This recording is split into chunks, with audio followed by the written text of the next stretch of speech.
evening and welcome to NTD News. I'm Stephanie Cox. Here are today's top stories. 19,000 people evacuated from the Kabul airport in the past 24 hours. 400 were Americans, while some 1,500 Americans may still be in Afghanistan. President Biden talks cybersecurity with key leaders in the private sector. We bring you more on the administration's moves at home and abroad to prevent cyber attacks, as well as a key area of focus to protect the country going forward.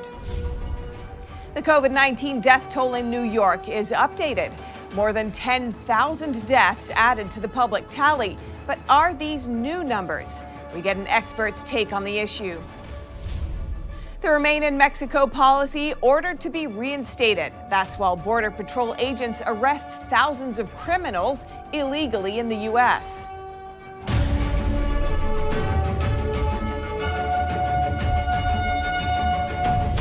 How many Americans have been evacuated from Afghanistan? And how many are still stranded there? Will they be able to leave after the August 31st deadline? The Secretary of State is answering questions on the specifics of the evacuation effort. Since August 14th, we've evacuated at least 4,500 U.S. citizens, and likely more. More than 500 of those Americans were evacuated in just the last day alone. Secretary of State Antony Blinken says that on August 14th, there were around 6,000 Americans who wanted to leave Afghanistan. Of those, the State Department has evacuated 4,500 and contacted an additional 500 with instructions on how to reach the airport. They continue reaching out to the other 1,000 Americans who are still in Afghanistan, confirming whether they still plan to leave. A reporter asked Blinken whether the Biden administration is willing to take responsibility for the shortcomings in the evacuation process. About taking responsibility. I take responsibility. I know the president has said he takes responsibility. And I know all of my colleagues across government feel the same way. Another question is whether the U.S. will engage with the Taliban in the future. If it makes good on its commitments to allow people who want to leave Afghanistan to leave, that's a government we can work with. If it doesn't, we will make sure that we use every appropriate tool at our disposal to isolate that government. Blinken promises that even after the military withdraws on August 31st, his department will help Americans leave Afghanistan. As for Afghan evacuees, the Department of Homeland Security is granting some of them humanitarian parole. They can now enter the U.S. without a visa. Now, how many people in total did the U.S. evacuate in the past 24 hours?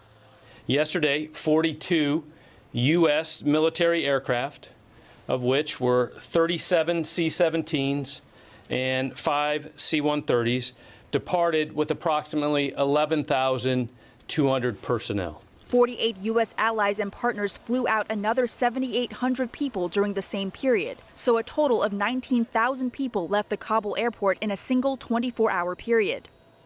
In the past 24 hours, we exceeded the previous 24-hour flight departures and evacuated a number of passengers nearing the previous day's record. Since the Taliban took over on August 14th, a total of 88,000 people have been evacuated. Thousands have arrived in the U.S., but the Pentagon says another 10,000 are still at the Kabul airport awaiting departure.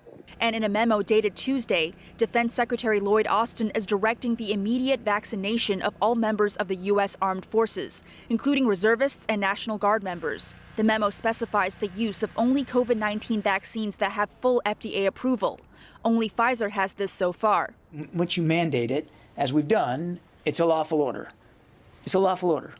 And we fully anticipate that our troops are going to follow lawful orders. The Pentagon directive doesn't specify a deadline for the vaccinations, but Austin asked military leaders to impose ambitious timelines for implementation. Defense officials estimate that so far, 68% of all troops have been fully vaccinated, and 76% have gotten at least one dose. For the Army, 40% fully vaccinated, with 57% with one dose. For the Marine Corps, 53% fully vaccinated, 60% with one dose. For the Navy, 73% fully vaccinated, 79% with at least one dose. The Pentagon says military leaders will meet personally with service members who object to the vaccine, and they will have a wide range of options to ensure compliance with the mandate. The Taliban has taken over almost all of Afghanistan with little to no resistance. Now there's just one province left that's free from Taliban control. The leader in that northern province says he's open to negotiations, but his people remain ready to fight. NTD's Jason Perry has the story. The Taliban has taken over 3 northern districts in Afghanistan, but they are getting resistance from the Panjshir province. A video released on Sunday shows a Taliban convoy outside of Panjshir, the last of the country's 34 provinces not under Taliban control. This is the Panjshir front line. Friends are coming. 4 hours is given to them. If they surrender, then good, and if not, then they will be punished. The National Resistance Front, or NRF, is opposing Taliban rule. Their spokesman said on Sunday, "We are in favor of peace, but peace does not mean surrendering to the enemy's demands and one force to dominate the politics of the country." The Panjshir Valley has withstood foreign occupation for decades, and its landscape plays a role in its military success.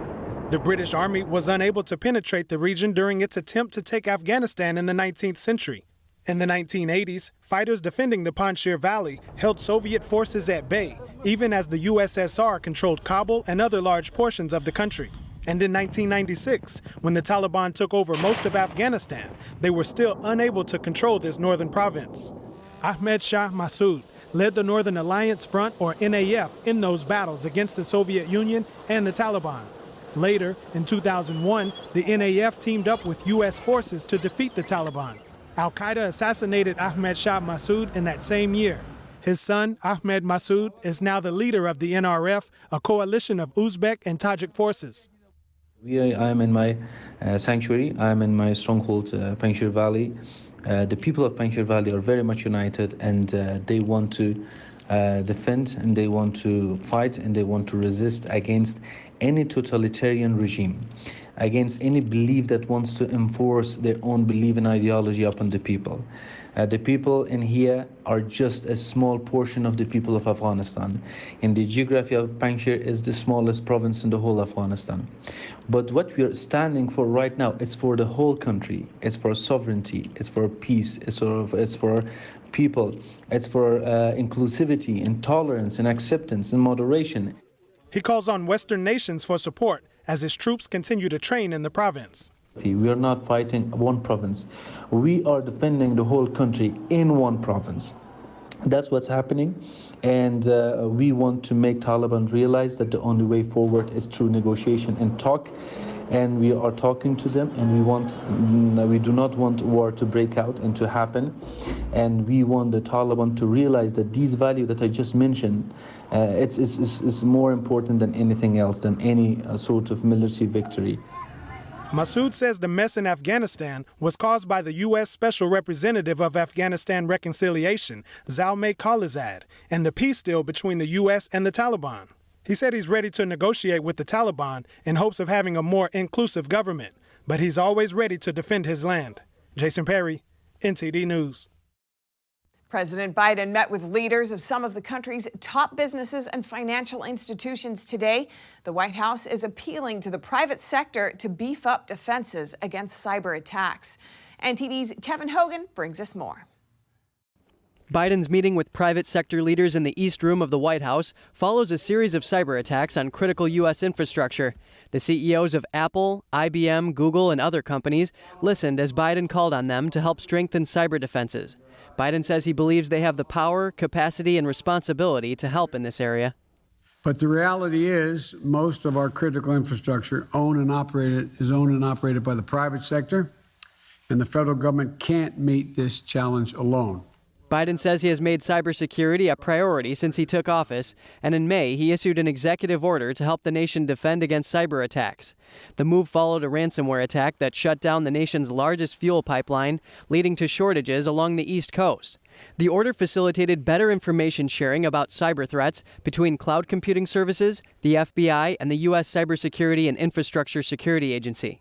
It also modernized the federal government's cybersecurity, among other things. Because of that order, government will only buy tech products that meet certain cybersecurity standards.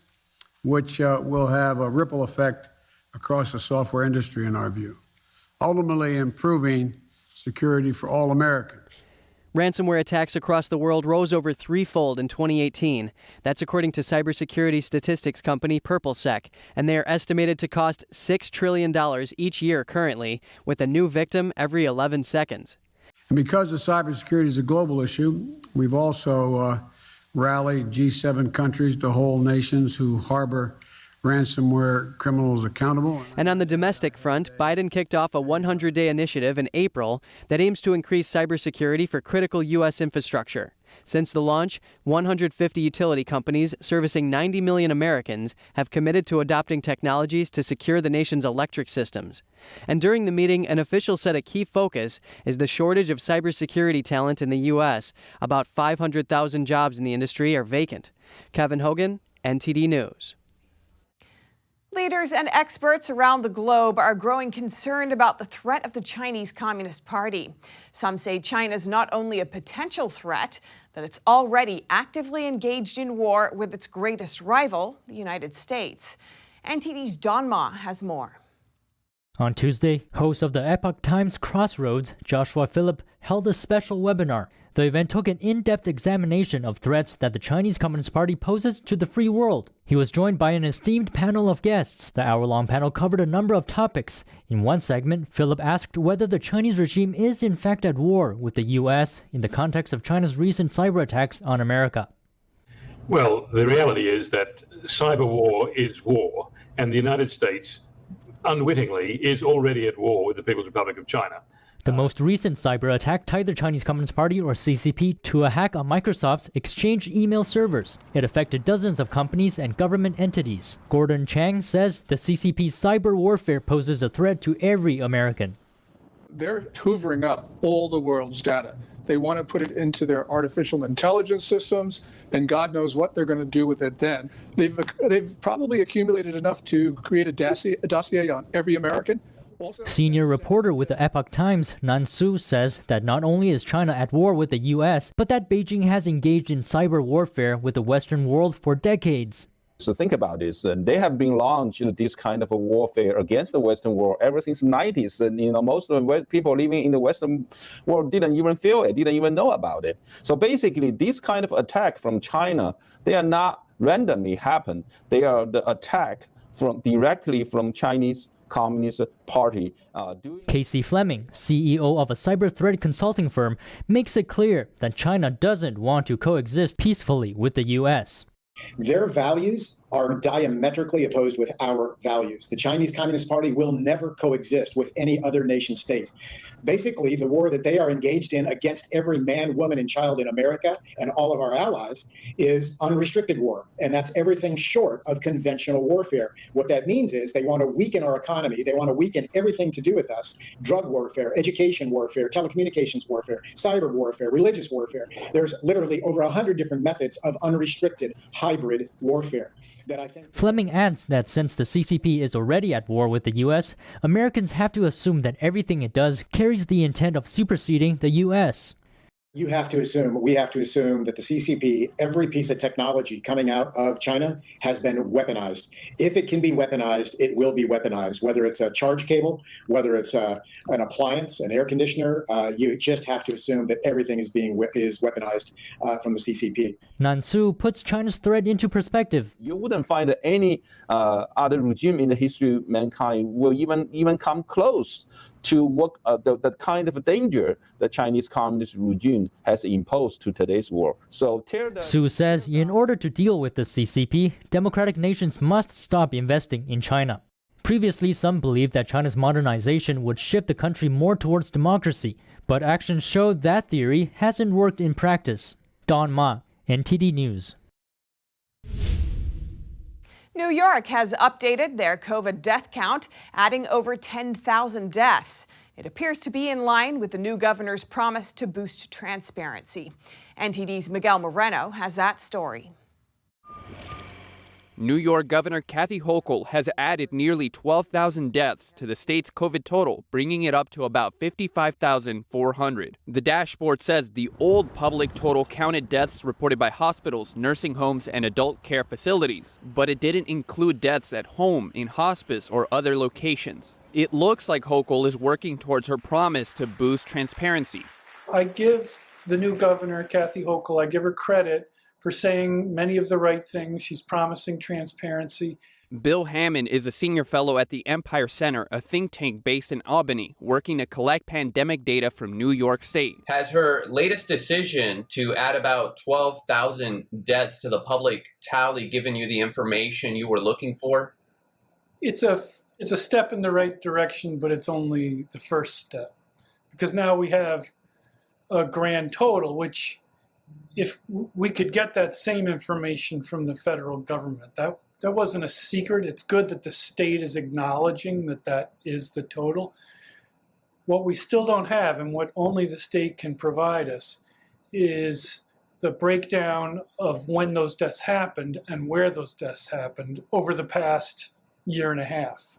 The harder job that she has to do is to get the health department to really open its data vaults, put it out there. Doesn't have to come to me at the Empire Center. I mean, we're the ones who are requesting it. But what we'd really like to see is for it to be on the web where everybody can find it. Hammond says collecting this data is important because it can give us a better understanding on how to deal with future pandemics. Miguel Moreno, NTD News. And multiple reports say Governor Hochul has picked Democrat State Senator Brian Benjamin to be lieutenant governor, but her office hasn't confirmed this publicly. And Marvel unveiled a new comic book in New York City today, but it's not for sale. If you want one of the 20,000 copies, you have to get vaccinated. NTD's Arian Pazdar has the story. Do you have a favorite superhero? I mean, even if you don't, you most likely enjoyed reading their comics as a kid. And maybe you still watch movies about superheroes, as many people do. Now here in New York, city officials are using superheroes to entice kids into getting vaccinated.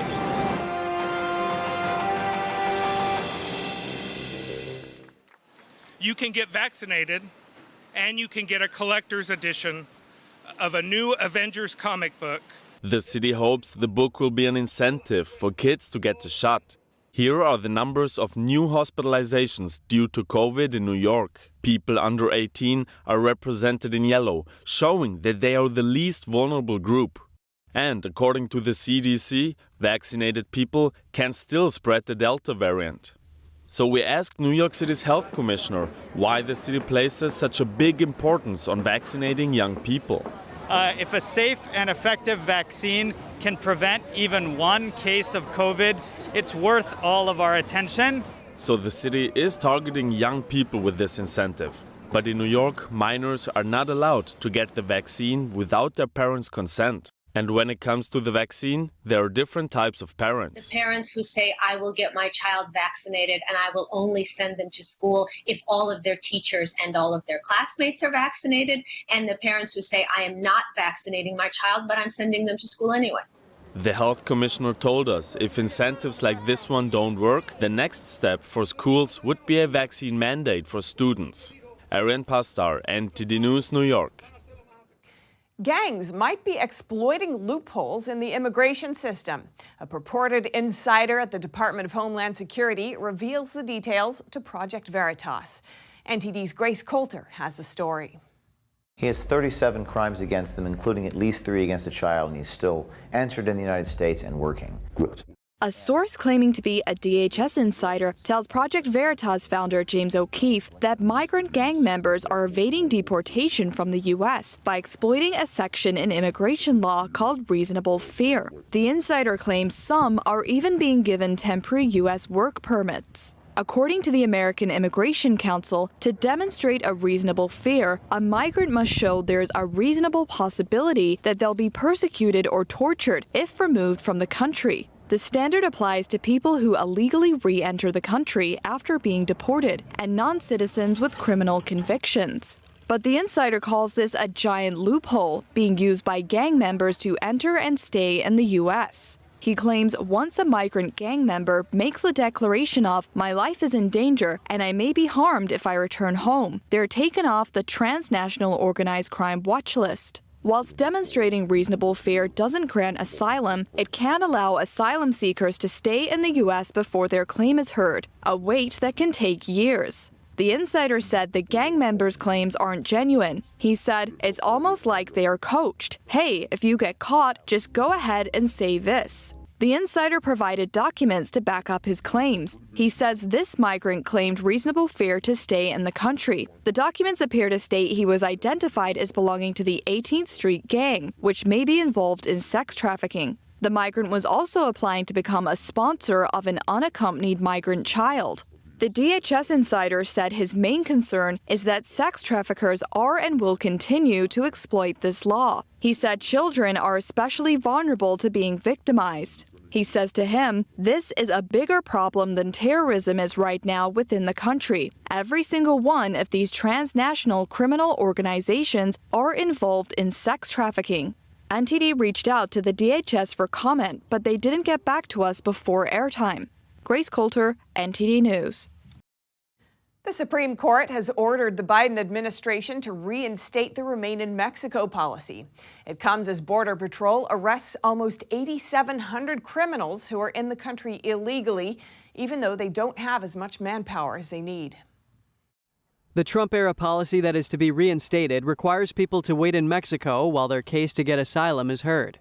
The Supreme Court said the Biden administration did not show that it wasn't acting hastily and without reason when it struck down the Remain in Mexico policy. The legal term is acting in an arbitrary and capricious manner. And now the High Court is citing its decision in 2020 not to strike down the DACA program for the same reason. Biden had suspended the Remain in Mexico policy in January, and the DHS officially terminated it in June. The move caused Texas and Missouri to file a lawsuit saying DHS Secretary Alejandro Mayorkas did not provide justification for suspending it. All this while Border Patrol agents arrest nearly 8,700 criminals who entered the country illegally. Together, they have committed over 12,000 crimes. In August, agents arrested 2 MS-13 gang members. One was a convicted murderer from El Salvador who was taken into custody after illegally crossing the border near Mission, Texas. Most of these criminals are arrested while trying to evade Border Patrol, or they attempt to blend into large crowds crossing the border. But while agents are dealing with large groups, cartels take the opportunity to smuggle people and contraband through the areas nearby that officers aren't patrolling. Agents have told the Epoch Times that they are only arresting about 15% of all border crossers, though the number who have gone undetected or avoided capture is difficult to estimate. A former football star is entering the U.S. Senate race in Georgia. The Trump ally is expected to run against Senator Warnock next year. NTD's Miguel Moreno has that story. Retired football star Herschel Walker is running to help Republicans take back the U.S. Senate. Here's a bit of his campaign video. I'm a kid from a small town in Georgia who's lived the American dream, and I'm ready to fight to keep that dream alive for you too. The 59-year-old played at the University of Georgia, winning the Heisman Trophy in 1982, an award given to the most outstanding college football players. Walker's also an ally of former President Trump. The first-time candidate is expected to run against Senator Raphael Warnock, a progressive Democrat and self-described pro-choice pastor.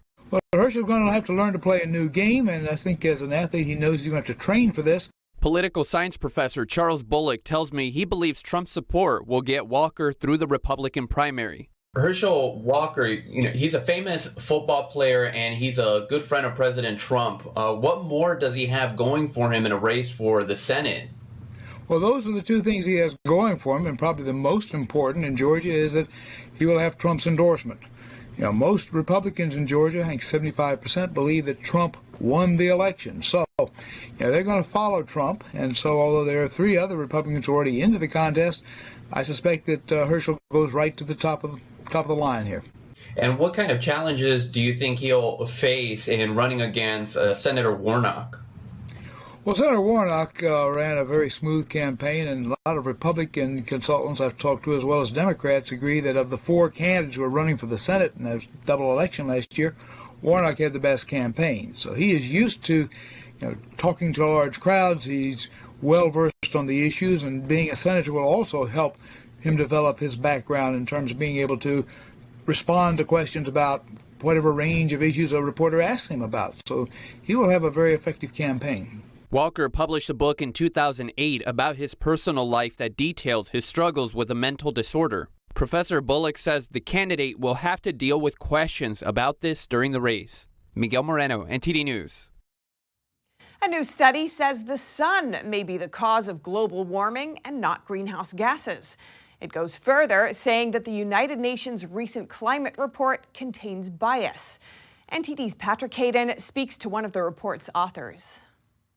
The sun and not CO2 or methane may be the main cause of global warming temperatures in recent decades. That's the conclusion of a new study which contradicts the United Nations Intergovernmental Panel on Climate Change's stance on the matter. One of the authors of the report says the UN's Intergovernmental Panel on Climate Change, or IPCC, seems to be selective in citing scientific papers. When our work agrees with their narrative, we get cited.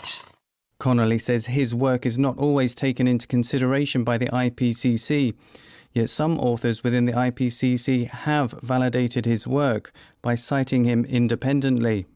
When it disagrees with the narrative, they either don't cite us or they cite us in a way that makes it sound like they agree, but we agree with them.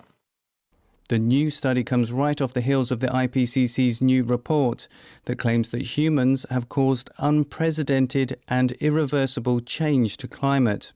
But Connolly's team of nearly 24 scientists around the world say that the sun may be the main factor in global warming. It also said that other studies did not adequately consider the role of solar energy in explaining increased temperatures. Connolly says his report was started by identifying which areas have scientific disagreement and investigating those areas. And that's different from the UN's approach.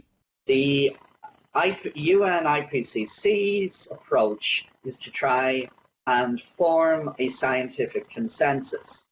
They're taking a different approach. They want to identify a common narrative that they can then say, this is what everybody agrees. Economies around the world are investing trillions of dollars on green technology, driven by the UN's scientific consensus that climate change is predominantly human affected. Patrick Hayden, NTD News. Coming up, law enforcement and anti-drug groups are opposing the proposed drug injection sites in San Francisco. And a Canadian who's seen the consequences of such sites firsthand is warning Californians. And after months of non-service, Silicon Valley's light rail service resumes this week. The transit company wants to come back following a massacre earlier this year. That and more here on NTD News.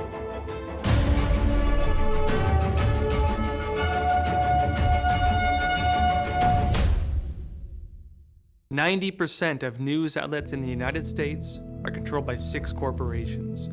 They're not out to tell you the truth of what's happening. They're out to tell you the picture of the world that they represent. The mission of the Epoch Times is to chase the truth, to ground all statements in facts, and prevent people from being misled. This is a battle between truth and deceit. Subscribe today and join the Americans who are seeking truth and tradition. We'd love to have you on board. Secure, the true solution for your digital privacy and security. Secure is a private and secure messaging and email solution hosted in Switzerland, using military-grade encryption and Swiss privacy laws, giving you true privacy. Secure is 100% private and does not collect or sell any of your personal data. Secure's Helix technology connects you securely to our Swiss servers without the need of a VPN, guaranteeing privacy and security for all your communications. Secure Messenger doesn't require your phone number or any personal data that hackers target. Chat by Invites allows you to chat privately and securely with anyone outside of your secure network without the need for others to download Secure. Secure Send offers you a private and secure way to email anyone outside of Secure. You won't find this level of privacy or security on any other email or instant messaging application. Visit secure.com. Regain and protect your privacy today.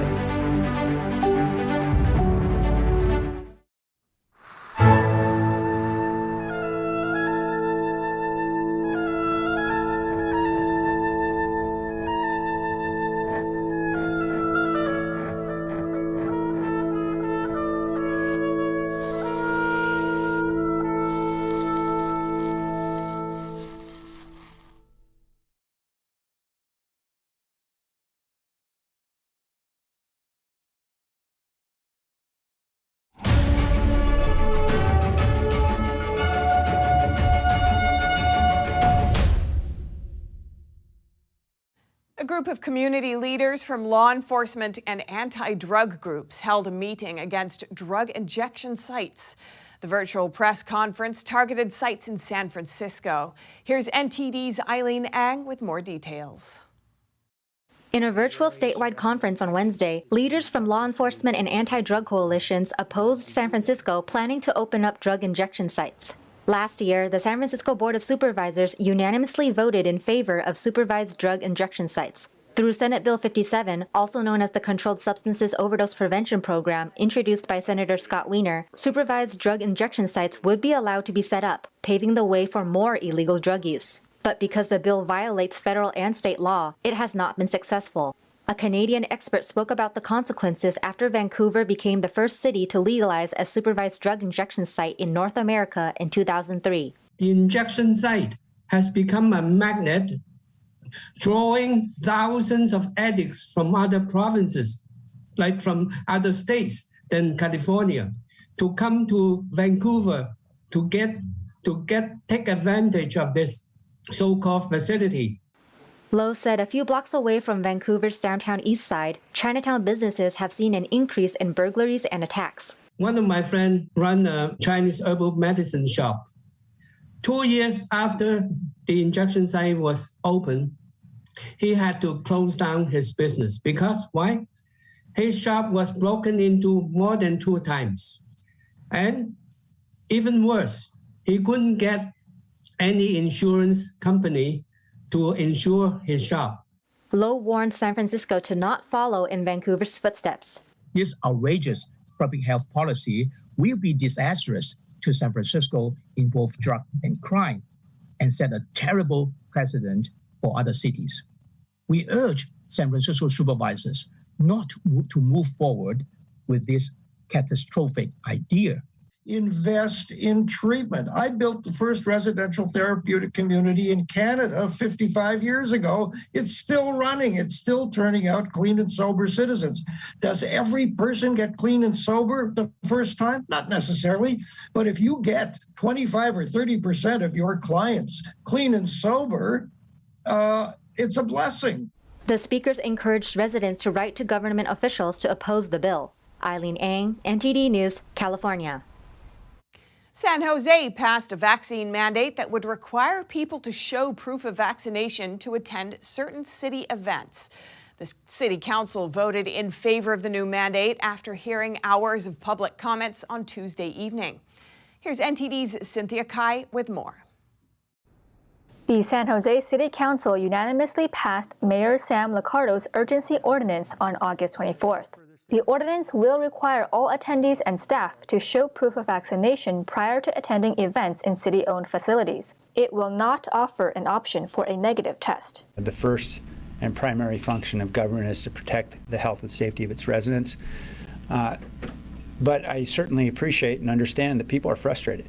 We're all frustrated. This pandemic has gone on so long. It's frustrating to a lot of folks. A group of anti-vaccine protesters interrupted the start of the meeting. Over 100 individuals expressed their opinions on the vaccine policy during public comments, with the overwhelming majority opposing the idea. Mayor, you have not talked to the same business owners I have. You're putting their businesses, their livelihood, and people's lives in danger, coercing them to do something that only they and their doctor should decide. I'm not against the vaccines per se. I am against the mandate. I think it should be a personal choice for what happens to our bodies, what we inject into our bodies. I think it should be, we should have the right to choose in this country, in the land of the free, and this is not free for it to be mandated. Some speakers also threatened to recall the mayor and city council members who voted in favor of the mandate. However, one person spoke in favor of the mandates. It's hard to follow such great scientific minds, historians, political geniuses, and social justice warriors, but I'm going to give it a shot. I will be the one person to support the mandate. City council members responded after public comments. Most importantly, with what we are actually voting on today, as the mayor has reiterated, because there did seem to be a lot of confusion about that. We are voting to require proof of vaccination for anyone wishing to enter a city-owned facility that is hosting events of 50 people or more. And I absolutely support that. There's obviously no surefire way of eliminating risk of COVID transmission. We don't live in that world. We live in a world in which we need to take reasonable measures that can reduce risk. And this certainly seems like a reasonable measure. Currently, there is no set implementation date. While event staff must show proof of vaccination, performers and players are exempt from the requirement. Council members have also planned the possibility of requiring proof of vaccination for indoor dining and to enter certain private-owned facilities. Cynthia Kai, NTD News, California. And as the U.S. sees more and more mask and vaccine mandates, protesters are rising up. Today in Boston, demonstrators rallied for medical freedom outside of the Massachusetts Department of Public Health. NTD's Grace Coulter has the story.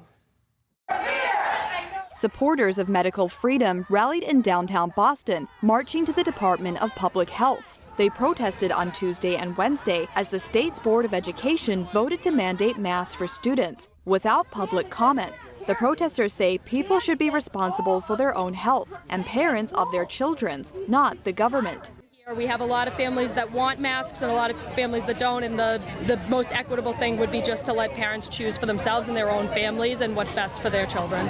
Some protesters said they're concerned about what effect masks will have on their children's educational and psychological development.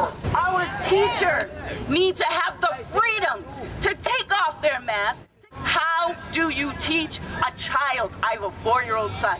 How do you teach him his ABCs if he can't see your face? These kids are being ostracized. They're being told that they're diseased. They're being told that they're carrying disease, that they're going to be killing people. What kind of psychological damage is this doing to our children? For generation to come, this is going to be playing out. I'm a mother. I'm a grandmother. I have to watch my grandchildren go through this. This is not okay. This protester said mask mandates for children are more ideological than scientific. But nobody's looking at the actual science. They're believing the scientists like they're God. It's our new religion. And I am not going to be part of this new religion.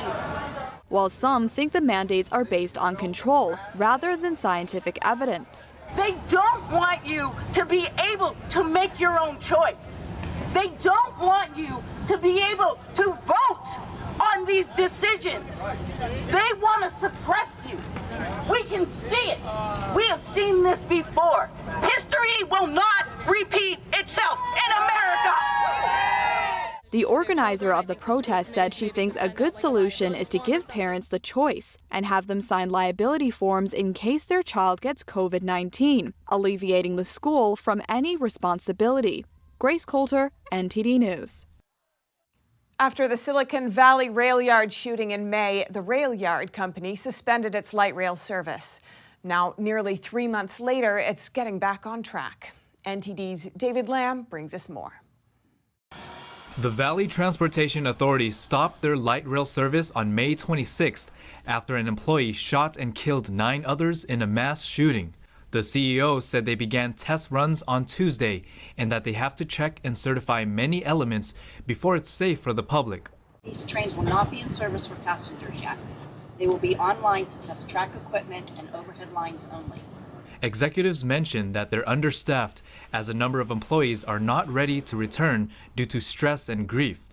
Reaching out as much as possible to get the resources we need. Just in general, due to the pandemic, there's been a high demand for mental health resources. While the light rail was out of service, the VTA offered substitute bus services.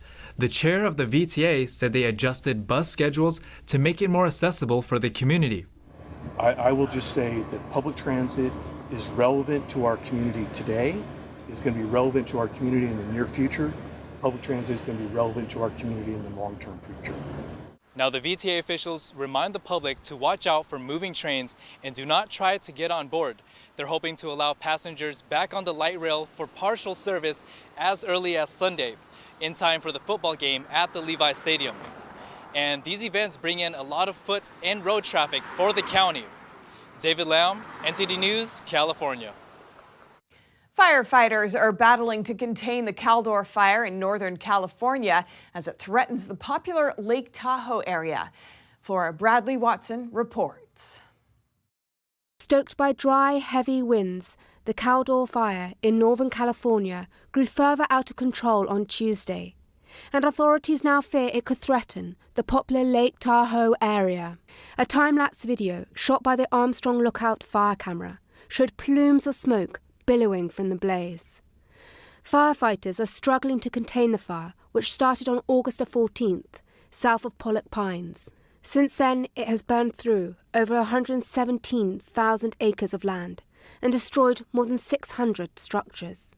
Some 24,000 people have been evacuated, and at least 2 people have been injured. As of Monday evening, fire officials said the blaze was just 9% contained. California's drought-stricken timber, brush and grasslands have created a potent fuel bed for several wildfires raging across the region. The state is already on pace to see more of its landscape go up in flames this year than last, and 2020 was the worst year on record.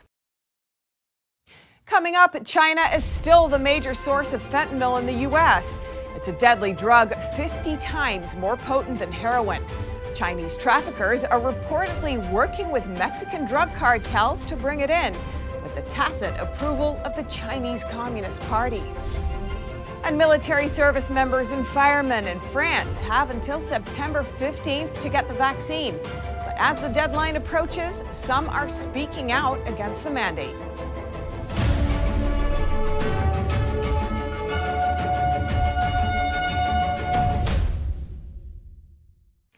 Fentanyl is still pouring into the U.S. from China. A new report from Congress says now Chinese traffickers are working with Mexican cartels to smuggle the deadly drug across the border, all with implicit permission from the Chinese Communist Party. China remains the main source of trafficked fentanyl products in the U.S. Beijing banned fentanyl and its analogs in 2019. But Chinese traffickers have found sophisticated ways to circumvent the regulations. That's according to a report from the U.S.-China Economic and Security Review Commission on Tuesday. The report says Chinese traffickers are exporting precursors to Mexican cartels who produce and traffic the finished drug. It says Beijing's weak supervision and regulation made these changes possible. According to U.S.-based lawyer and China affairs analyst Gordon Chang, Beijing allows this to happen for a reason. China runs a near total surveillance state. So, of course, the party knows about what's going on, and they approve of it. And I'm sure that they also profit from it. But really what the party wants to do is weaken the United States, and they want to kill Americans. And so we should look at those 53,000 or so Americans who died last year from fentanyl as murdered by the Chinese Communist Party. The National Center for Health Statistics says more than 56,000 people died from synthetic opioid overdose in 2020. That's 20,000 more than the year before. The report says since China banned fentanyl in 2019, there was a decline in the amount of the finished drug being shipped directly from China. According to the U.S. Drug Enforcement Administration, fentanyl now mainly comes from Mexico, and its precursors are from China. It's a sign that Chinese traffickers have increased their coordination with Mexican cartels. These cartels control areas that manufacture finished fentanyl from the China-sourced precursors. They then smuggle the drug into the United States. The report said the growing involvement of Mexican cartels in advanced money laundering schemes have exacerbated the problem. Meanwhile, cooperation between the U.S. and China in dismantling illegal fentanyl networks is weak. The report says there remain significant gaps in U.S.-China anti-drug cooperation, especially in enforcement and criminal prosecution. And retired DEA agent Jeffrey Higgins said China is merely seeking to create the appearance of cooperating with U.S. officials while not enacting any reforms.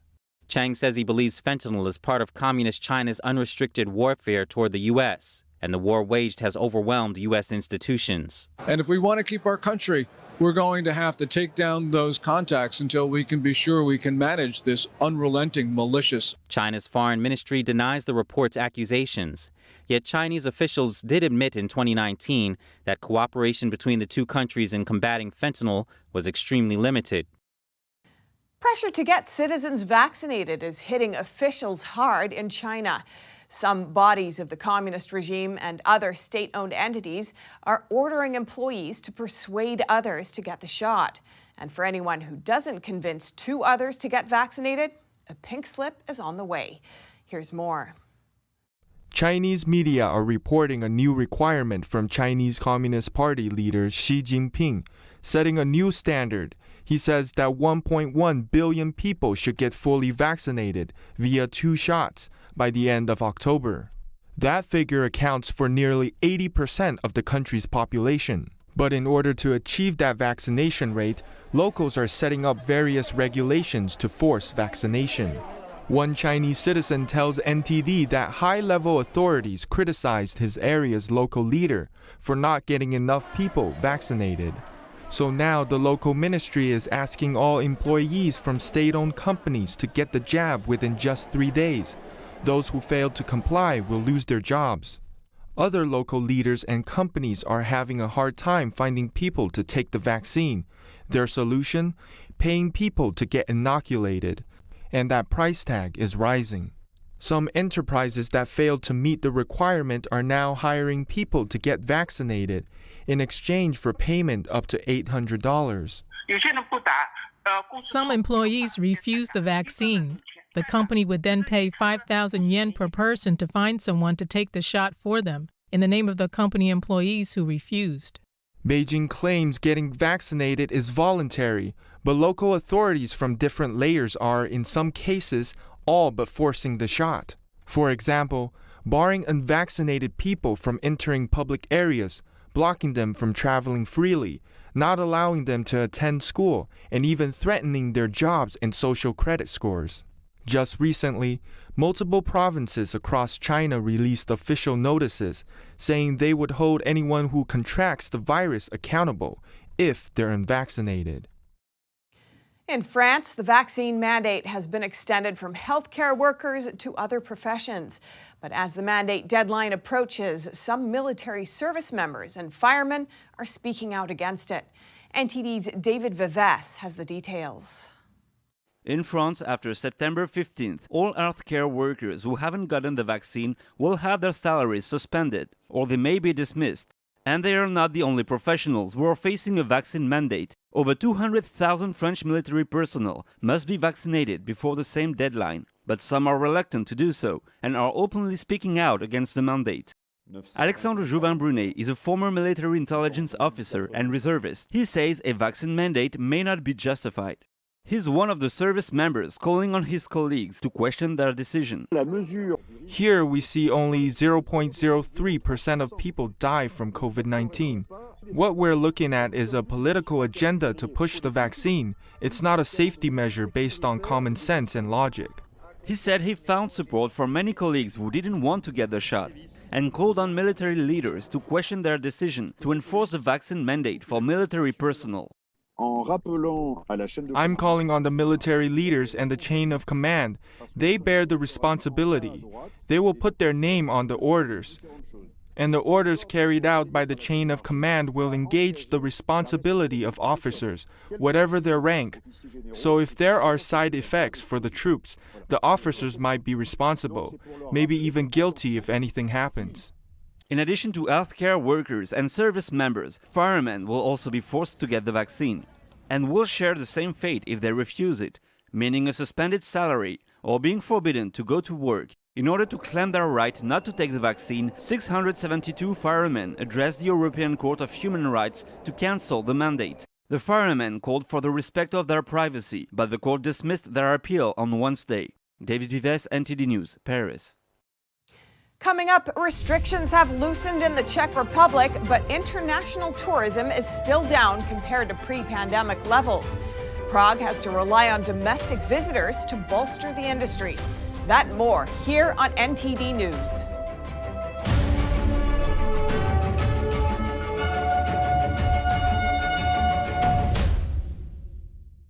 Hello, I'm Mike Lindell, inventor of MyPillow. Thanks to your support, you've helped make MyPillow become one of the fastest growing companies in America. Over the last 12 years, you've helped MyPillow create thousands of jobs right here in the USA. When I got MyPillow, I'm asleep almost immediately. I stay asleep at night and I wake up more well-rested in the morning. That's why I invented MyPillow. My patented fill adjusts to your exact individual needs and helps keep your neck supported and aligned.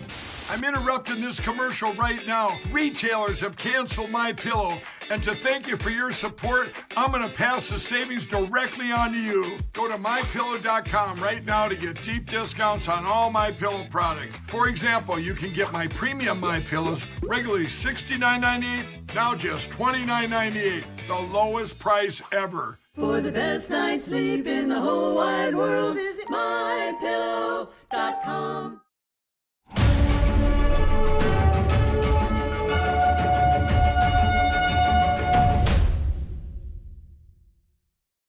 Tourism is slowly picking up in Prague after restrictions eased, but domestic visitors remain the lifeblood of the city as foreigners still face heavy travel restrictions. NTD's Trevor Piper brings us this story. In the Czech Republic, tourism seems to be back to normal. Restaurants and hotels are open, people are in the streets. But for those that cater to tourists, it's anything but business as usual. So we are still under big pressure of COVID. We have naturally, we see now some increases, but if we compare it with 2019, so the year before COVID, we are at the 30%. So we still lack tourists, and to be honest, the numbers that we see now are mostly done by the Czech tourists. Hergut says in 2019 the Czech Republic set a new record of nearly 22 million arrivals. But in 2021 the number of visitors is down 70%. Long-haul international tourists are down even further. Tour guide Eva Trikolova has worked 15 years in the industry. She's only led 2 tours in the last 18 months. It was depressing. It was hard to get over with. But, you know, we always have a hope that things will change, because that's what happens in this world. Everything changes all the time. She's looking for part-time work outside of tourism until it improves. 2 people on Eva's tour are mother and daughter from the US. Back in the deep dark of last winter, when everything felt closed down and miserable, we needed something to look forward to, and this is one of our favorite places. And so we found a great ticket deal and picked it up in January, hoping that we'd be able to use it. And we didn't know until the very last minute that we actually would be able to get all the way here. So changing travel restrictions are putting pressure on Czech hotels. The Maximilian in Prague has seen occupancy rates fall 90% from 2019. We wish it would stay the same as it is right now, for example. Because we know that last year it looked quite promising during the summertime, and then in September we got closed, and we remained closed until Christmas. So if everything stays like that for the rest of the year, I think that's good for us, and we can see some light at the end of the tunnel. Hergut is hoping for an EU-wide solution to ease travel into Europe. Every week we have different rules for different countries. Then it's very confusing for tourists, and we need one solution for Europe that's open for safe countries, and we can work on it. Until then, the city of 100 spires may miss its crowds. Trevor Piper, NTD News. A hippo named Uma has just turned 47 years old. She celebrated her birthday with her 6-year-old grandson named Timothy with a splash in the pool. These hippos call the San Antonio Zoo home. Video shared on social media on August 10th showed Uma and Timothy crushing watermelon, cantaloupe, and apples underwater. The San Antonio Zoo said the hippos received some special enrichment, including a watermelon cake and various fruits in and around their pool. From what we can tell, the birthday treat was a smashing success. And that's all for today's news. Thanks for tuning in. I'm Stephanie Cox.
Thanks for watching us on YouTube. Don't forget to catch all of our programs on TV.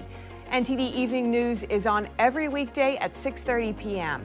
Find your local NTD channel at ntd.com/TV.